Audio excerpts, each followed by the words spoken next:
again, everyone, and welcome to languagecaster.com, the football language podcast for learners and teachers of English. This is Damien, and I'm based here in a very cold London, though at least the snow has gone. And I'm one half of the LanguageCaster team. And of course, the other member, Damon, is based in Japan. Right, on today's World Cup Language podcast, we will be looking back at the two semi-finals of the 2022 World Cup and explain some of the language that was used to describe some of the important goals from the two games. First up, we'll discuss the Argentinian third goal against Croatia, which was set up by Leo Messi. This means that he created or assisted the goal. We'll talk about the phrase to play in, to play a teammate in. Then we will look at the first goal from the France-Morocco match scored by Theo Hernandez, and we'll explain the phrase to go or to fall behind. Vous écoutez languagecaster.com. Here's how the BBC reported on this goal. As Messi mesmerised Croatia's excellent defender Josko Gvardiol on the byline before playing in Alvarez for the finish.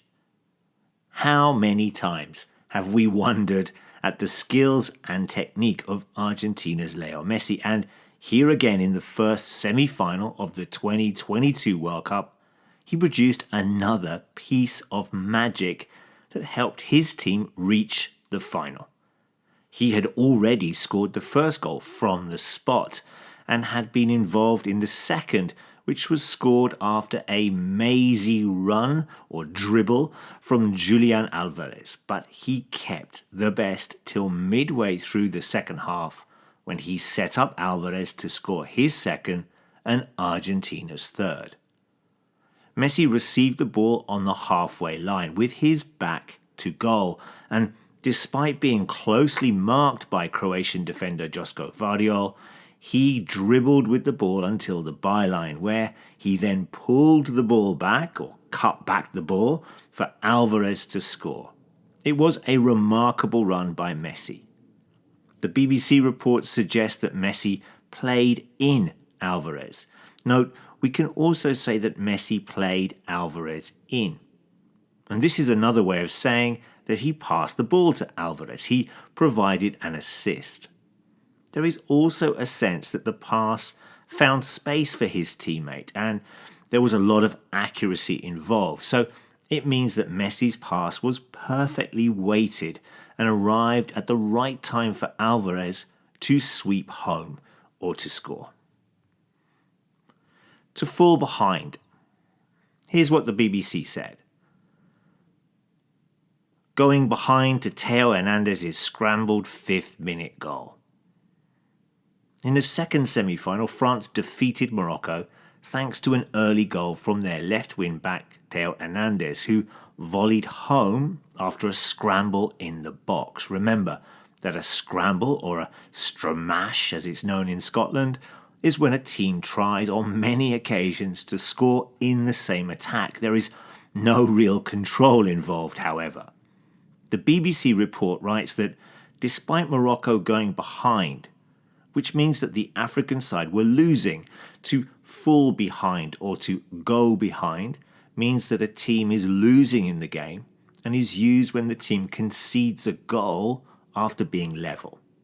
So, when France scored the first goal of the semi-final, we can say that Morocco fell behind. They went behind. The French went on to score a second later on in the game to qualify for the final, though for 70 minutes they were under real pressure from the Moroccans, who were unlucky not to equalise. Maybe they had fallen behind too soon in the game. Unasikiza languagecaster.com. Now, if you want to ask us any football language questions or simply say hello, then you can do so by adding a comment on our site here at LanguageCaster or by using our forums. You can also send us an email at admin@languagecaster.com. And you can also look out for us on Facebook, Twitter, and Instagram. Sie hören gerade languagecaster.com. Yes, you are listening to Language Caster, and that message was from a German supporter. Why not think about dropping us a link to the phrase "you are listening to languagecaster.com" in another language? It would be great to hear from you. Don't forget, there's a transcript for this short podcast, and there's lots of vocabulary support. We explain lots of the meanings of the words in this transcript, which you can access by coming along to our site. We think it's a great resource for all those learning and teaching the language. And it would be really interesting to hear how teachers and students are using these materials. Okay, that's it for this podcast, in which we looked at the phrases to play in and to go behind, which both came from the 2022 World Cup semi-finals. Congratulations to France and of course to Argentina. We'll be back with some more World Cup football language soon. Enjoy all the football, and we'll see you then. Bye bye.